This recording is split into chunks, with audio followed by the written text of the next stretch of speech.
Labadiena, su jumis kanalas Taro Akys. Sveiki visi mano prenumeratoriai ir kanalo svečiai.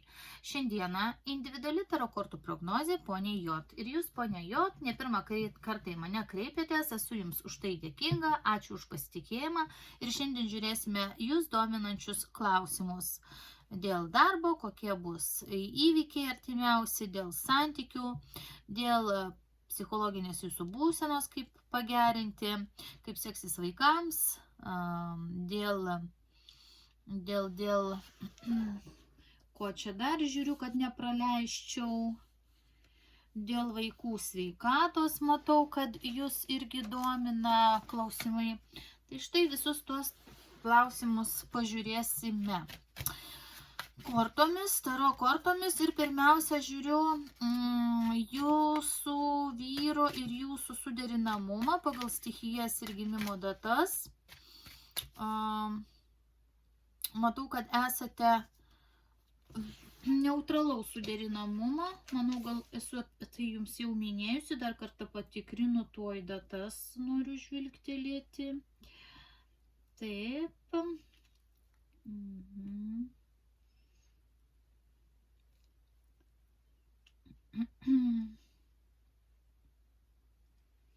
Taip, neutralus vis dėlto yra suderinamumas.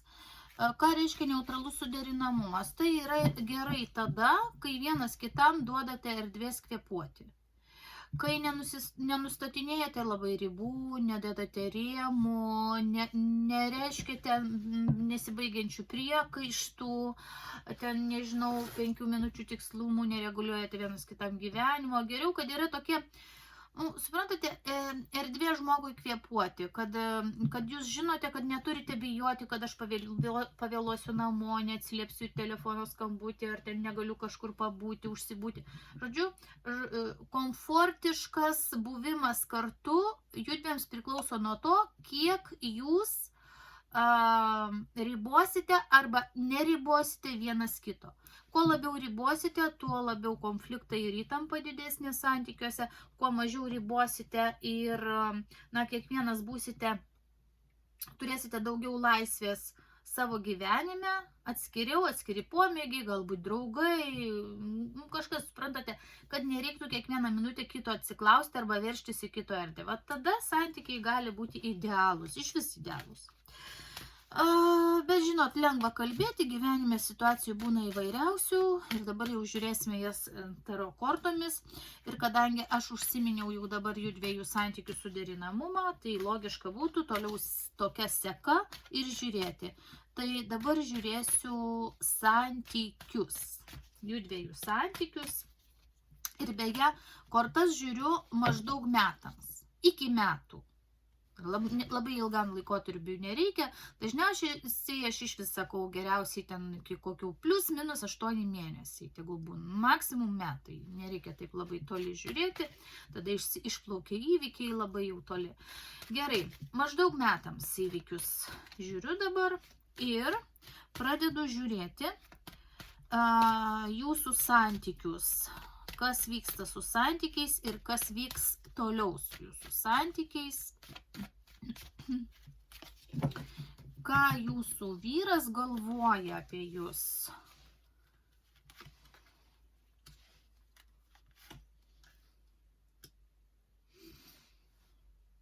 Jisai su kažkokiu kitu vyru ar kitais vyrais slapta, kažkur tai pasislėpęs, pasišneka apie asmeninį gyvenimą. Toliau, kas dar čia? Jo galvoje gali būti kažkokie tai slapti žvilgčiojimai, slapti netgi žinutės kokios nors, va toks galvoje pas jį, nes krenta vis dėlto įsimylėjėlių korta, o aš klausiu, kokie santykiai yra su jumis, nes rodo įsimylėjėlių korta tai gerai, kaip ir santykiams gera korta, bet šalia yra mėnulio korta, kuri rodo tamsą, ar ne? Kažkas yra paslėpta, kažkas yra slepiama, kažkas yra neaišku. čia yra ne jūsų vyras, čia yra kažkoks kitas vyriškis, tai galbūt su juo pasislėpę kartu, jie kažką ten pasišneka, galbūt ten, nu, žinot, tokius kažkokius pikantiškus dalykus pasišneka, ko negali girdėti žmonos ausys, pavyzdžiui. Taip pat jeigu tai jisai save taip reprezentuoja tokiu, žinot, jeigu jūsų vyras, pavyzdžiui, mėgsta dėmesį, jeigu jisai mėgsta flirtuoti, tai gali irgi, žinot, būti toks mačo, nevažiūrėkite, moteris į mane atkreipia dėmesį. Štai, va toks vyrukas. Toliau gali būti, kad jam santykiai su jumis, na, truputėlį, galima sakyti, eina per nervus, kažkodėl tai. Bet nėra idealių santykių. Toliau žiūrėsim kitas kombinacijas. Gal yra nerimas, tokia nerimo korta yra. Nerimas dėl santykių arba toks nestabilus emocinis fonas plus paslaptis tam tikros. Gerai. Aš dar patikrinsiu, kas čia tas vyrukas, jeigu čia koks nors draugas, giminaitis ar bendradarbis, kas čia tas vyrukas. Kažkur juda gal, ar kažkur važiuoja, nes matot, judėjimo korta. Toks mėginimas, laviravimas, prisitaikymas. Gal jie kartu kažkur važiuoja, gal tai koks kolega bendradarbis. Rodo daug judėjimo, važiavimo.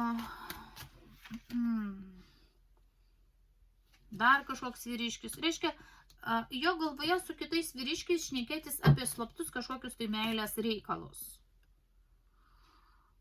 Slaptus, aišku, nuo jūsų rodo imperatorienė kaip žmona, bet kita vertus, vis vien jam kol kas komfortabilus su jumis, kaip sakyti, patogu. Jam kol kas patogu su jumis. Jisai turi kažkokių tais paslapčių su vyrukais pasišneka, bet su jumis patogu. Toliau, ką jie šnekasi? Aišku, jie šnekasi apie moteris, apie išgertuves, apie kažkokį smagumą, gali žvalgytis į kažkokius tokius naktinius gyvenimus arba, nu, netgi sakyčiau, kokias naktinės plaštakės arba šiaip domėti. Nu, apie tai. Tiesiog kalba apie moteris ir tų kalbų neturi girdėti žmonos, sakykim taip, vyrukų pokalbiai. Dabar žiūrėkim jo jausmai. Kokie jo jausmai yra ir bus jums. Kažkodėl tai sunkus yra įsipareigojimai. Jūs matyt, kaip sakote, santuokoje jau esate. Tai jis tempia tą santuoką, bet jam jinai nėra tokia jau labai lengva. Žiūrime toliau. Bet kol kas jisai perspektyvas žiūri ir... Žinot, ką jisai jaučia? Jisai jaučia, kad jeigu jūs jam trukdysite santuokoje jaustis laisvai ir jam toliau reikės, nu, kažkaip suprantat, kaip naštą nešti šitos santykius, tai jis jaučia, kad norisi pabėgti jam, bet tai nereiškia, kad kol kas nerodo kortus, kad iš santuokos, o gal jis turi kokį darbą, pavyzdžiui, nu, gal jam smagu išvykti net į darbą. Toks yra jausmas, kad iš konflikto zonos jam norisi sprukti. Jeigu konfliktus jūs, pavyzdžiui, ne tai, kad provokuosite, bet, na, priekaištus, pavyzdžiui, jam reikšite, nes čia baimių korta tokia mėnulis yra. Jeigu jam priekaištus reikškite ir jam reikšite toliau, nes greičiausiai jūs pareiškite kažkokių tai priekaištų, o prisiminkim, jūsų stichijos derinasi tada, kai jūs kuo mažiau vienas kitam priekaištų reiškite, tai tada jo pojūčiai yra tokie. Jeigu dar toliau bus taip sunku arba dar bus blogiau, tai ateityje reiškia, aš paliksiu šitą situaciją, netgi santykius gali palikti. Dabar jo planai, šiaip planai, kokie jo yra planai, bet tiesa grįžtu dar, kad tarp jų dviejų jau tokios, žinot, romantiškos, labai gilios aistros yra pasibaigusios ir galima sakyti, ta meilė, tokia romantiška meilė yra pablėsusi, labiau yra paryškėjusios naštos, ypač jam. Taip, dabar kokie jo planai yra dėl jūsų? Nežinau kodėl, bet šita korta tokia yra, nu, visiško atsipalaidavimo, kelionių kažkokių, kažkokių svajonių, iliuzijų. Nu, Nu, žiūrėkite, jisai santuokoje toliau žada nebūti, kaip čia jums pasakyti.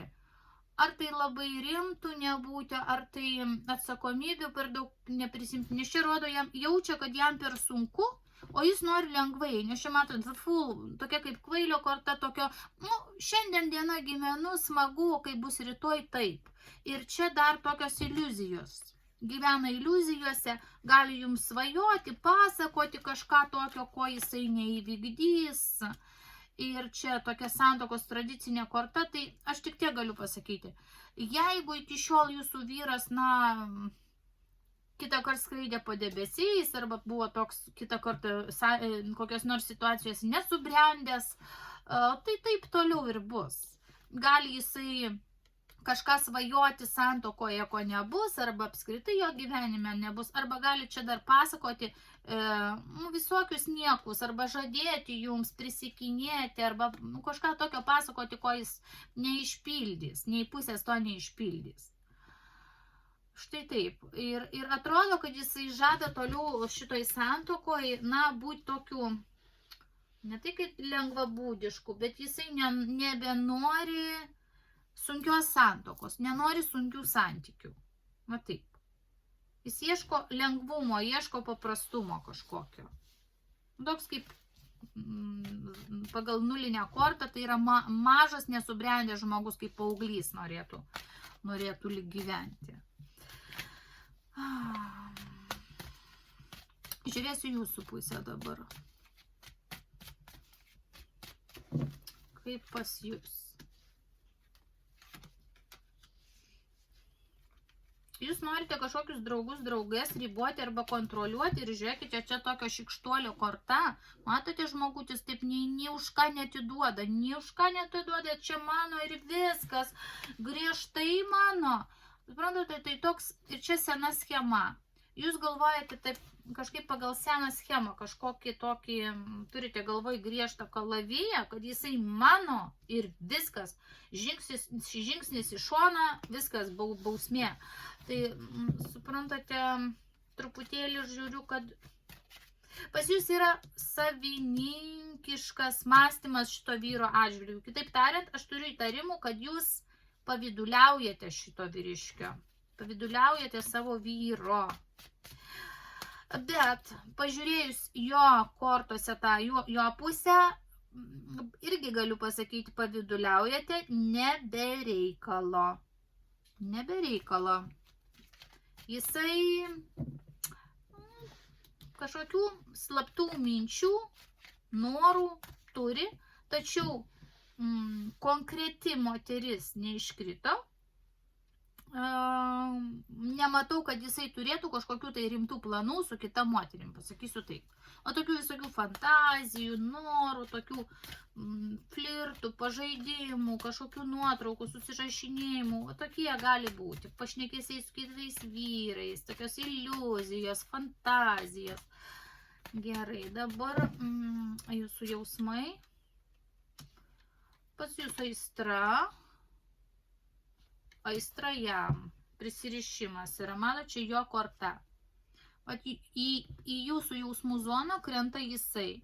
Man toks jausmas, kad jūs esate susidomėjusi juo labiau negu jis jumis, jūs esate prisirišus prie jo labiau negu jis prie jūsų. Jis kažkaip tai gyvena su jumis dėl kažkokio patogumo ir komforto, tačiau yra kažkas jų dviejų gyvenime kartu, kas jam ir nepatinka. Yra kas patinka, yra kas nepatinka. Taip. Taip, jūs esate prisirišusi, arba kitaip sakant, džiaugiatės jį pririšus, bet jūs nerimaujate vis vien. Jūs traukia tas vyras, jums patinka tas vyras, jums kelia galbūt trauką, aistras šitas vyras.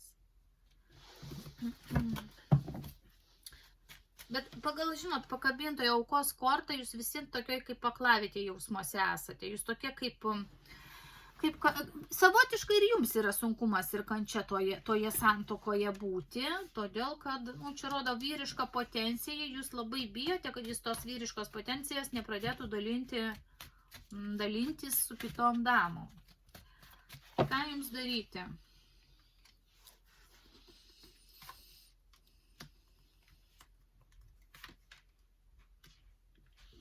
Kažkaip tai kortos sako koncentruotis labiau į darbą.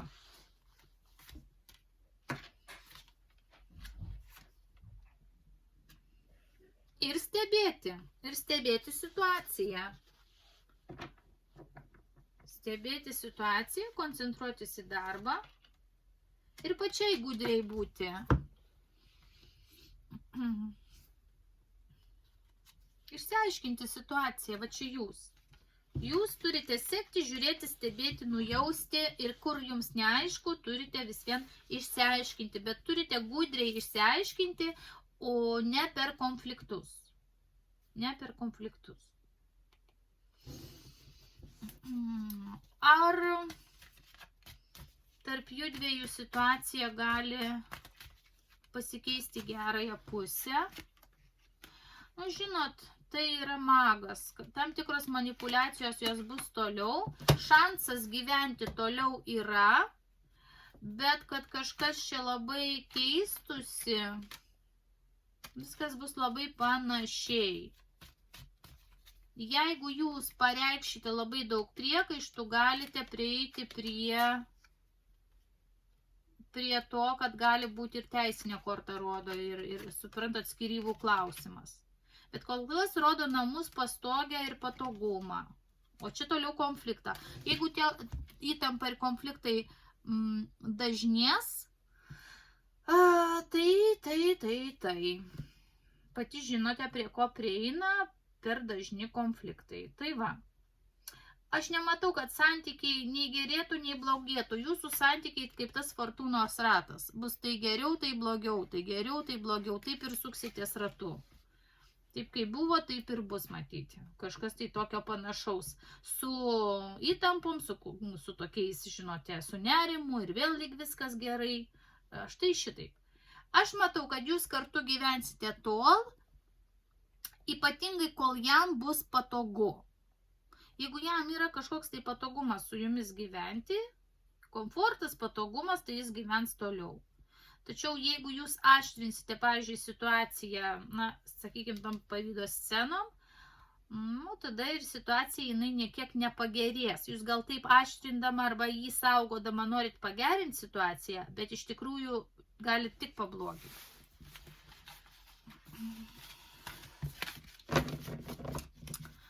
Toliau, pažiūrėjus santykių situaciją, aš einu prie darbinės jūsų situacijos. Ir jūs klausite, ką jums geriau pasirinkti, ar socialinė darbuotoja dirbti, ar floristika, kokius kursus pasirinkti. Taigi, ar socialinė darbuotoja geriau, žiūrėkim.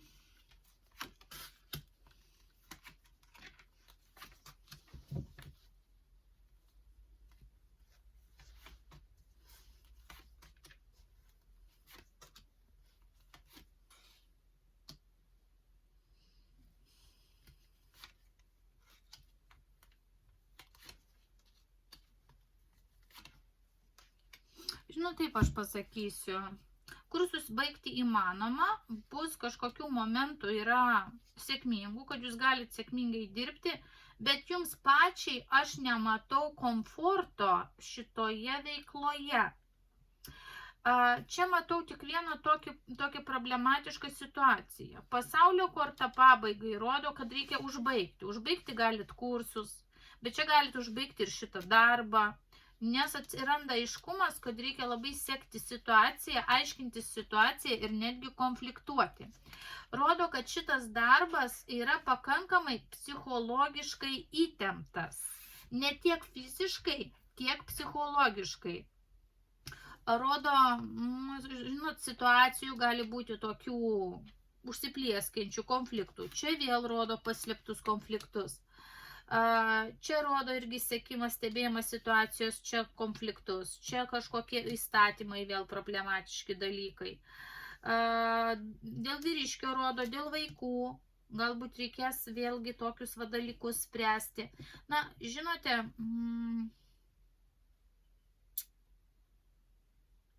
pažiūrėsiu aš dabar ir jūs galėsite palyginti. Aš tik tiek pasakysiu.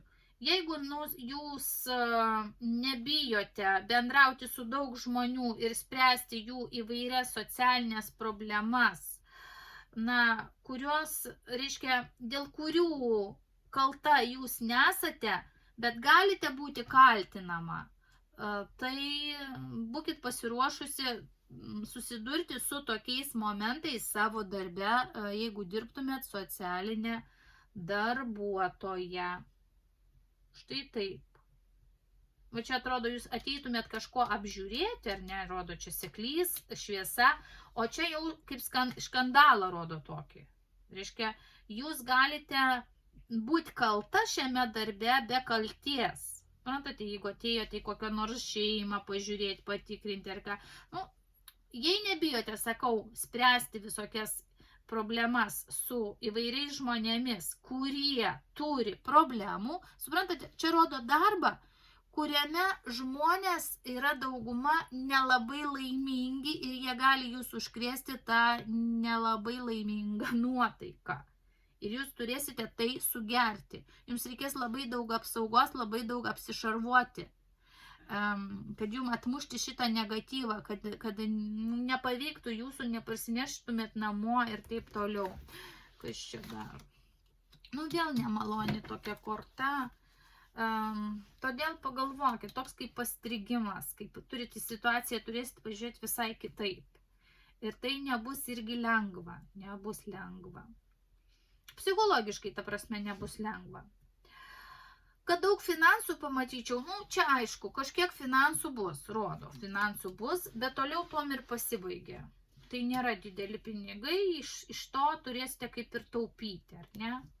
Yra ir fortūnos ratas, sėkmingo momentų yra saulės korta, bet lygiai taip yra ir tokių įspėjančių momentų, kuriuos aš jums pasakiau. Aštrus kalavijas, aštrus seklys kalavijas. Yra momentų, yra čia ir čia, ir čia dar. Tai sakyčiau, kokie 50 ir 50% tiks, 50% kažkas tame darbe nepatiks. Fiziško krūvio nematau, bet matau psichologinį krūvį. Jeigu psichologinio krūvio nebijote, tada gerai viskas. Toliau, floristika. Jeigu jūs rinktumėtės floristiką, kaip viskas atrodytų?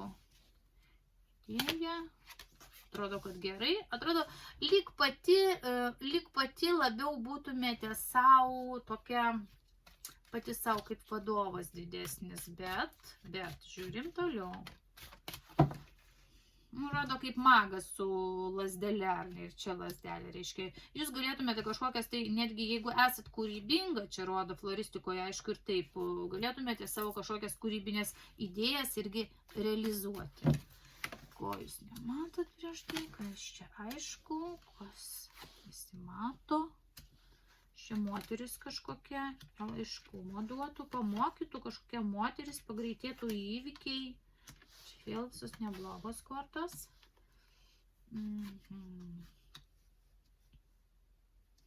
Nebūtumėte tikra, ar jums patinka, atlyginimas šitame darbe.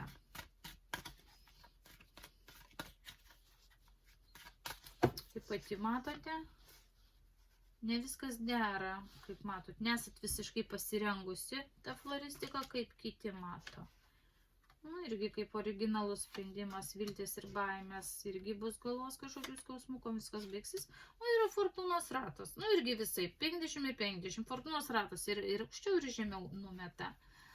Taip, kas čia dar?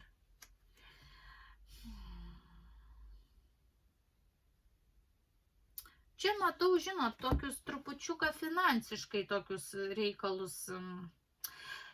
Ten daugiau reiks nervintis, o čia žinot, dėl ko reiks nervintis, kad labai kažkiek tų pinigų daug užsidirbti. Nors veikla maloni. Veikla maloni, pakankamai maloni. Bet tą patį, kad reiks prisitaikyti prie to, ką siūlo, ir toks jausmas, kad jūs ir vėl galvosite, kur dar kažkur pakeisti.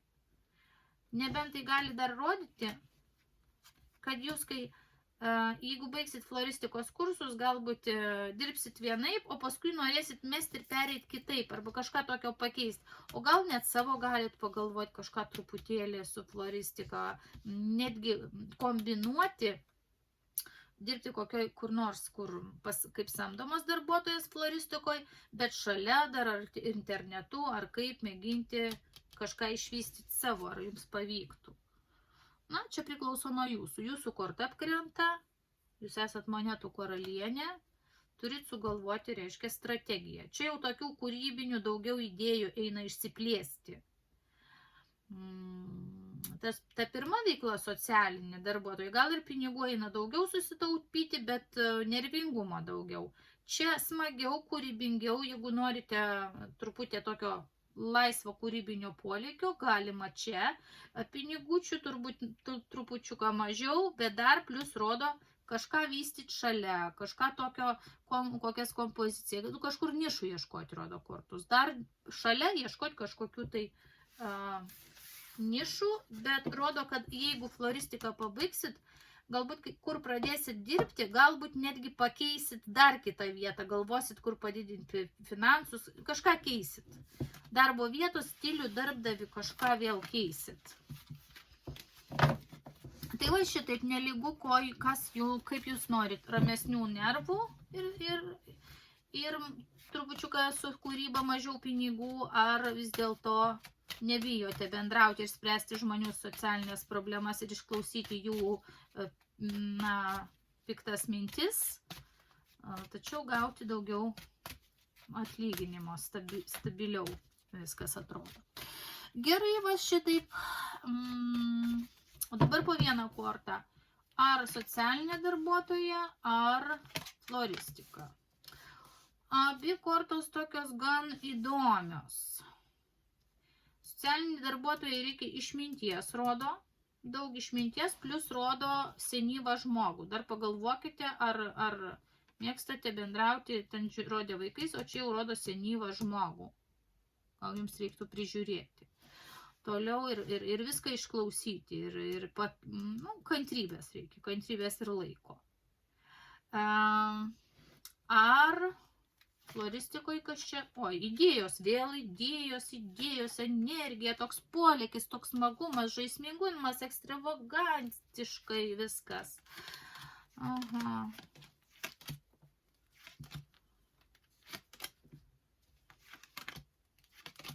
Po to ir vėl išdėliojo kortas, kad jūs, jeigu į floristiką pasinešit, jūs kažkaip taip laviruoksit, pradėsit vieną, paskui pagalvosit, darysiu kažkaip kitaip.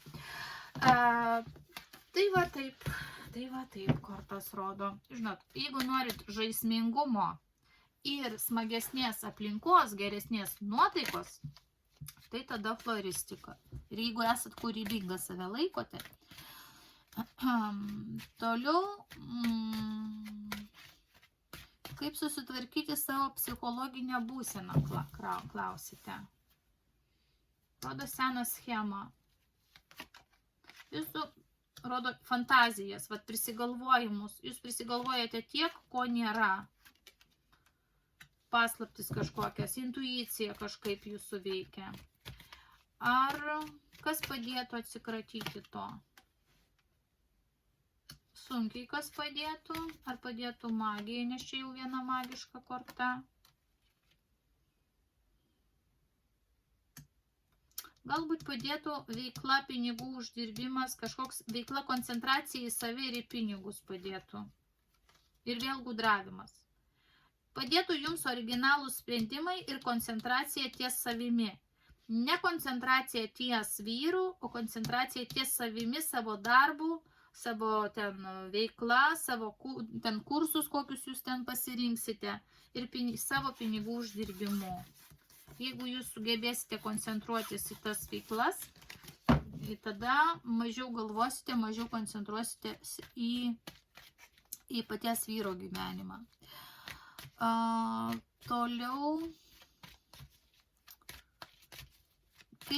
kokios bus vaikų sveikatos.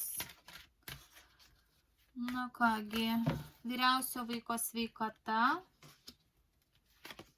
Na, jis su kažko kovos, gal su kokiais virusais, bet rodo, kad viskas bus sėkmingai.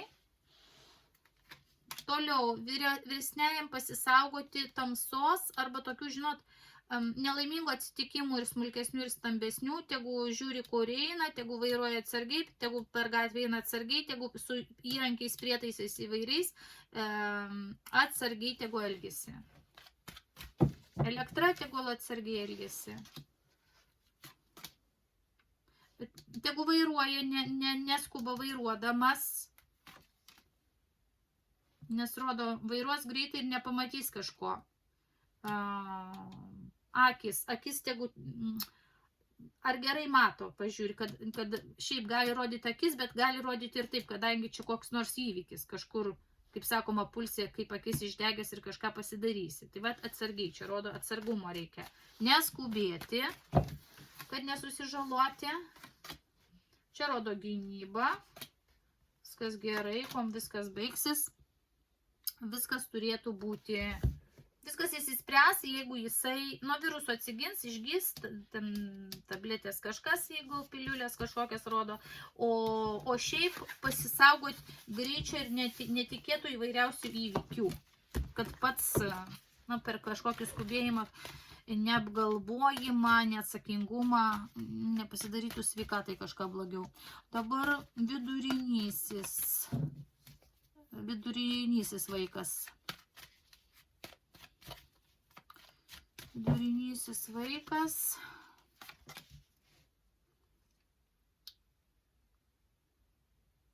Kažkaip sveikata, matyt, transformuosis kažkodėl. Rodo sėkmė, čia viskas neblogai.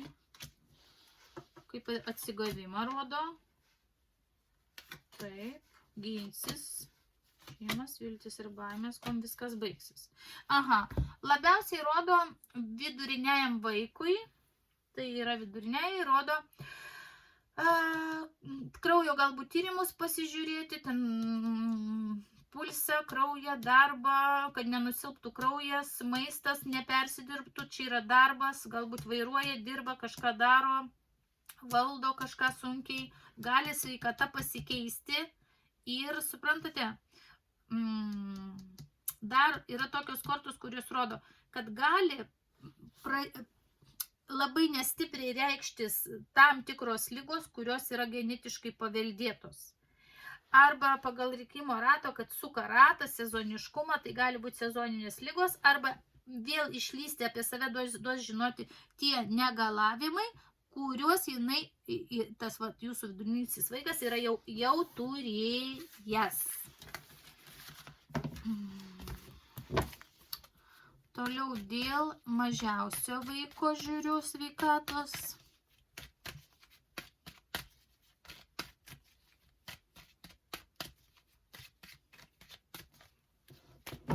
Mažiausio vaiko sveikatos problemos. Naštą rodo. Kažkodėl jisai tempia kažkokią tai sveikatos naštą. Gal jau seniai. Žiūrėkim, priešistorija. Aha, žiūrėkit, priešistorija nesikeičia. Statiška korta. Vadinasi, jūs minėjot, kad kažko dabar nesveikuoja, bet aš matau, kad čia jisai ir anksčiau kažkas tokio tęsiasi. Tęsiasi, reikia laviruoti jam su savo sveikata. Bet yra šansas, kaip sakant, jos nepabloginti tos sveikatos. Žiūrėkit, vėl gulima kažkokia padėtis, tai yra čia tokia korta, kuri rodo saugot sveikatą, gali būti vėl apsilankinimai pas medikų, gali būti lovos režimas, gali būti ten kažkoks situacija, kai reikia ypatingai tą sveikatą saugoti, nes matot, gulinti žmogus toliau rodo, čia našta, čia sukaustimas, prie ko reikės derintis, kaip jis pats, kaip kiti, šeima labai arti. Ką, nerimta korta, dokumentai, receptai kažkokie, kuom viskas baigsis, kažkur vykti reikės.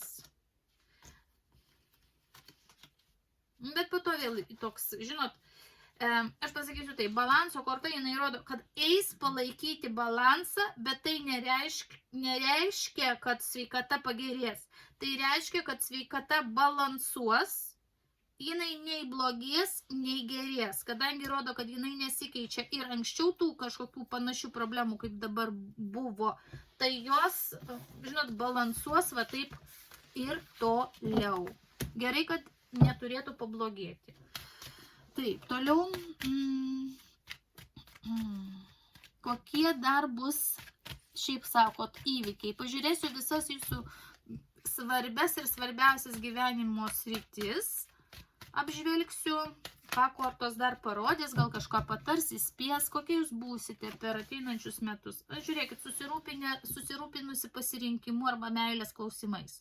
Santykių klausimais susirūpinusi reiškia ir čia kortoje dar yra ką pasirinkti, ką daryti. Visą laiką tokia, žinot, o ką daryti, o kas geriau, o tas, ar taip, o ką daryti. Žiūrėkit, su kortai labai, žiūrėkit, vėl su paslaptimis. Labai jau jums rūpės, labai jau jums matyti rūpės vyro gyvenimas, nors kortos rodo ir patarė jums rūpintis savo gyvenimu. Toliau, aš suprantu, kad jūs gyvenate kartu, tai nereiškia, kad ignoruoti jį, bet tai reiškia, kad, kaip stichijos, kad sako, nereikia ieškoti to, ko nenorit rasti. Štai ir viskas. Valdo baimių per daug jūs. Dabar pinigai riboti kol kas per šitą laikotarpį pinigai bus, bet rodo, kad jūs kažkaip tai įveiksite šitą darbo situaciją ir ieškosite, ir kažkoks augimas bus. Žodžiu, veikite, kaip kortos patarė, savo naudai. Neįkvokite energijos bereikalingoms mintims dėl vyro tinkamo arba netinkamo elgesio. Koncentruokitės, investuokite į save. Į tos kursus, seminarus, darbus į save. Taip, toliau. Artima aplinka. Vaikai, vaikų korta, aiškumas, šiluma, vaikai artimi žmonės. Toliau dėl jūsų nekilnojamo turto namų. Rodo kažkokį kaip nesusišnekėjimą namuose. Rodo kaip barnius arba kaip gedimus. Kaip gedimus, kuriuos reikės taisyti ir šalinti jūsų namuose. Elektra, laidai, kanalizacija, prietaisai buitiniai kažkokie. Kaip konfliktas namuose, ar konfliktas dėl būsto, dėl namų, toje vietoje konfliktai, gedimai arba nesusišnekėjimai rodo. Dėl šiaip darbų namuose, dėl to, ką ten taisyti, daryti, remontuoti ir taip toliau. Vat nesusišnekėjimas namuose, vat su kuo jūs ten gyvenate, ar gyvenate tik su vyru, ar dar yra kas gyvena kartu. Tai vat su tai žmonėms, su kuriais gyvenate, ten tokie įtampėlės namuose ir dėl namų, dėl nekilnojamo paties turto, jo remonto, pirkimo, koregavimo, buvimo jame. Jūsų meilės ir romantiški santykiai rodo kažkokias tai perspektyvas, kuriuose reikės laviruoti. Laviravimo korta dėl santykių perspektyvos. Prisitaikyti prie to, kas yra korta, sako, reikės laviruoti. Toliau žiūriu. Jūsų pačios sveikata. Tokį kaip prisikėlimą, atsigambimą, bet ir protėvių korta, kuri rodo, kad išlys kažkokios tai vėl paveldimos ligos. Tačiau rodo temperance, pusiausvyrą. Matyt, jums pavyks susitvarkyti su bet kokiamis sveikatos problemomis. Tačiau įrodo dar taip, kad jums reikia sutvarkyti psichologinę pusiausvyrą. Nes čia yra angelas, kuris, matot, iš taurės į taurę pila ir žiūri, kad būtų lygybė, kad būtų kūno balansas ir emocinis balansas. Va čia jums šitą dalyką reikia sutvarkyti, reikės sveikatoj sutvarkyti. Kas dėl sutarčių kokių nors sandėrių? Žiūrėkit, mirties korta eina. Tie jūsų sandėriai ir susitarimai, visi, kuriuos jūs vykdėte ar vykdysite, arba jų nebus, arba jie pasibaigs, arba jų terminai pasibaigs, arba sandėrių ten labai gerų sutarčių nebus. Čia įeina viskas, absoliučiai, visi įsipareigojimai ir net santuokiniai įsipareigojimai, partnerystės visos. Tai jos arba keičiasi, arba baigėsi. Matyt, sandorių rimtų nebus. Ar tai nebus tam pinigų, ar tai kažkoks saugojimasis, kad neįsivelti į naujus sandorius. Tai jokių būdų neimkite jokių paskolų, nebūkit laiduotoje. Žiūrėkit, kad jūsų niekas neišnaudotų finansiškai, nepaimtų jūsų energijos ir netgi partneris, su kuriuo gyvenate kartu. Nes tokių tendencijų yra, kad didelis klausimas dar, žodžiu, apgalvokit pati, ką jūs gaunate iš vyro ir ką duodate vyrui. Jeigu jūs atiduodate daugiau negu gaunate, čia yra visom prasmėm. Finansinė, emocinė, seksualinė, visom prasmėm apgalvokite. Jeigu yra disbalansas, tai todėl kortos ir sako, reikia pergalvoti viską, kad taip nebūtų, kad būtų lygybė daugmaž, kad poreikiai vienas kito būtų patenkinti. Kas dėl, žiūrėkime, ar pas jūs bus kažkokių ekstremalių situacijų. Konfliktą gali rodyti, konfliktas gali būti. Konfliktas šeimoje, arba su vyru, arba su giminė, su kažkoks sukonfliktuosite. Rimtai jūs, čia jūsų korta, jūs sukonfliktuosite. Taip, toliau. Jūsų ateities planai. Ir dvasinė. Žinot, ką pažiūrim čia? Tokį sudėkim kaip, ar jūs saugo dievai, ar saugo aukštesnės jėgos, ar saugos. Kol kas jos miega, nes jos mato, kad jums pagalbos nereikia. Jos darys viską, kad jūs turėtumėt stabilumą. 4 ir 4, 2 ketvirtukai krenta, tai yra stabilumas. Jos stebi, ramiai stebi jų situaciją, bet jos neleis jums išklysti padaryti kažkokią baisę klaidą savo gyvenime, neleis. Dabar dėl ilgalaikių tikslų, karjeros, profesijos, kaip jums su ta profesija bus. Vėl rodo toks ieškojimas ir stebėjimas. Toliau rodo situacijos valdymą, kaip pergalės vežimą. Toliau dokumentai. Reiškia, jūs kažką tai padarysit, ar jūs įsidarbinsit, kursus pabaigsit, nes rodo dokumentai kažkokie susiję bus su darbu. Reiškia, ta linkme jūs vis dėlto judėsite. Ir be to, jeigu ne dokumentų korta, tai tokia, čia korta yra, ką padarysite dabar, kokias pastangas įdėsite dabar, tą turėsite paskui. O kortos jums anksčiau jau pasakė, žiūrėkit į darbą, uždarbį, kursus, viską žiūrėkit, kas savo, kas dėl jūsų. Koncentruokitės į tai. Kas dėl socialinės aplinkos jūsų terpės? Naujos idėjos, bendravimas internetu, pasaulyje, kažkokias naujas idėjas, pasigausite, gal ir naujų pažinčių bus. Bus ir naujų pažinčių ir naujų nusivylimų jūsų tolesniai terpėje aplinkoje, tarp naujų bendradarbių, tarp naujų ten bendramokslių, tarp naujų, tokie žmonės, kurie netiesiogiai jūs veikia. Tai gali būti Facebook draugai, tai gali būti kaimynai, bendradarbiai, ten kažkokie, žodžiu, bet kokia bendruomenė, kuriai jūs priklausote, tokia tolimesnė. Na ir dar pažiūrėsiu, kas jums gali trukdyti, riboti. Manipuliacija. Jeigu jumis kažkas manipuliuoja ir jaučiate, kad tai yra emociškai manipuliuoja arba kažkaip taip, tai jums tai yra trukdymas. Jeigu jums manipuliuoja ir tai valgo jūsų laiką ir kantrybę, tai labai blogai. Turite pasišalinti iš tokių situacijų arba pašalinti iš gyvenimo tokius žmonės, kur jaučiate, kad ima tą energiją iš jūsų. Ir tai greičiausiai yra per meilę. Greičiausiai, nes krenta, matot, riteris ant balto žirgo, kaip aš sakau. Ir jūs amžinai turite saugoti savo erdvę, ginti, ilgėtis, liūdėti, bijoti, laukti. Tai negerai. Negerai, šitos situacijos jums trukdo ir gali trukdyti toliau, jeigu jų neatsikratysit, nepakeisit, požiūrį nepakeisit ir taip toliau. O šį bendrai matot, jums, visai neblogos tas kortos, svarbiausia jums susikoncentruoti į darbus, pinigus, į save. Pamilkit save, rūpinkite savim, laiko skirkit savo ir sakau, pažiūrėkit balansą, kad niekas iš jūsų neimtų daugiau, negu jums duoda. Baigdama aš jūs apkabinu, mielajot, linkiu teisingų sprendimų ir pasirinkimų, linkiu sėkmės ir su jumis buvo kanalas Taro akys.